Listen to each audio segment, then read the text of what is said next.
Hi, hello.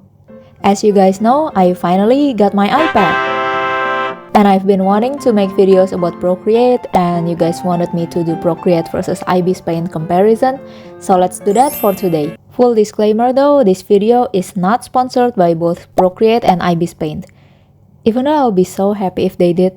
So here's the Procreate interface. I think it's very clean and minimalistic compared to like Photoshop and Clip Studio Paint. Now the thing I found interesting about Procreate brush is that it's kind of stretchy. Like there's a magnet pulling the brush. I feel like it's more controlled and I like to use it for base color, but I also think it's gonna be great for line art too. Another brush I love is Procreate's default airbrush. I know it's just a regular round airbrush, but I don't know, it feels really easy to control and I didn't make any adjustments to this brush, but it still looked really good. Like, look how good it is to color the lips. I kinda have difficulty with the selection tool though. First, I don't know how to make multiple selections, and secondly, there's this pattern showing up whenever I made a selection. I mean, I can still work with this, but it just bothers me a little. Aside from the airbrush, the one I use the most is the Blackburn brush from drawing folder. Now I do have to make some adjustments. You can pause or slow down the video if you want to see in more detail. But anyway, this brush is by far the most similar with the brush I use in Clip Studio Paint. Alright, let's rename the group to Mingy. That's the name of the person I'm drawing today. Wait, no, it's not new group mini, Mingy. Okay, anyways. Let's talk about the Liquify. I feel like even though Procreate's Liquify is not as advanced as Photoshop, in terms of smoothness and control, it's actually on par with Photoshop's. I gotta be honest, even Clip Studio Paint's Liquify is not as smooth as Procreate's. It's kinda wonky and laggy on my computer, but I don't have any of this problem with Procreate. By the way, sorry if I keep comparing it to Photoshop and Clip Studio Paint, they're just my main softwares for digital art before I got Procreate, so I also want to see how they compare. But don't worry, we'll get into Ibis Paint soon, so keep watching.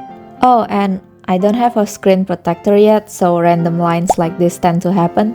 The only screen protector for drawing that I know is Paperlike, and I just want to know if this is the best one or is there any better options. If you guys could let me know in the comments, that will be very helpful.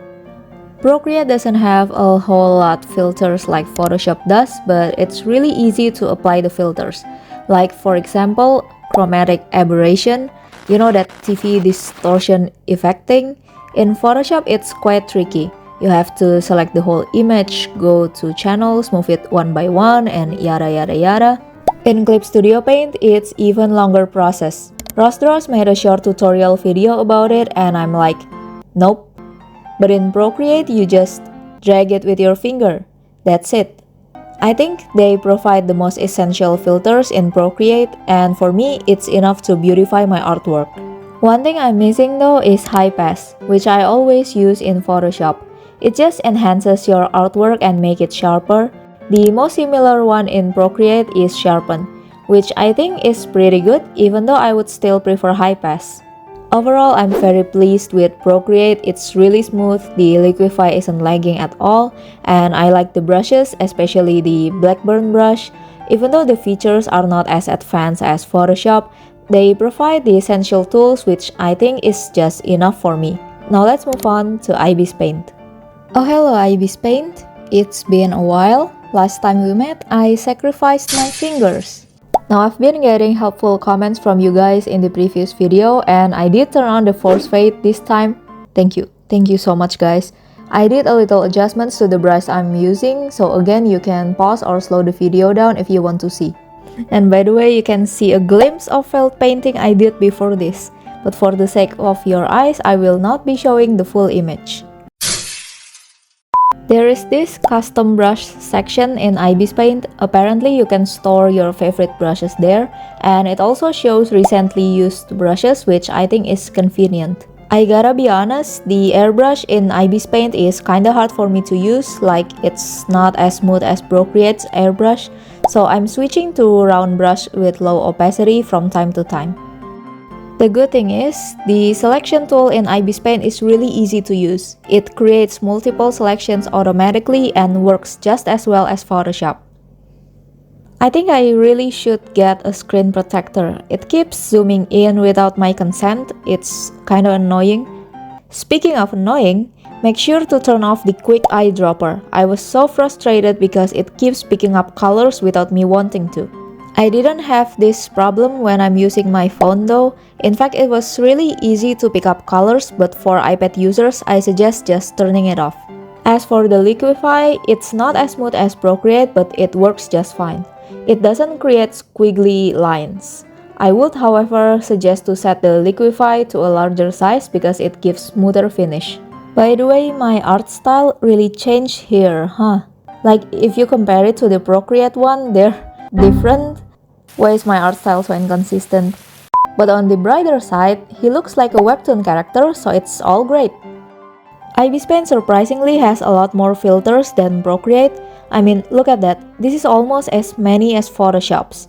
There are even some filters that aren't available in Photoshop, like anime background. Whoa. Okay, look at this one. This one is called concentric. It adds like a gradation overlay to your drawing and you can choose the color combination.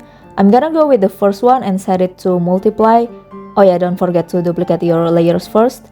And then duplicate again and set it to soft light. See, it looks even more like webtoon now. I mentioned high pass earlier, right? Well, Ibis Paint doesn't have that either, but it has a very similar filter called emboss. I just applied it on my duplicated layer and set it to overlay. This is before and after. Before, after. Some of these filters are for Prime memberships only, but I think the free ones are already great enough. I think Ibis Paint in iPad is definitely easier to use compared to the phone version. I did have to make a few adjustments like the quick eyedropper and the force fade, but after that it's smooth sailing. I'm really impressed by the filters, by the way. For a free app, this is really a lot. So, Procreate and Ibis Paint, which one is better to use? Well, I already paid for Procreate, so of course I'm gonna use it. It's also smoother and easier to control in my opinion. I love the textures it adds to my artwork, but if you're looking for a free option or doesn't have an iPad, I think Ibis Paint is a great app to have. But what do you guys think?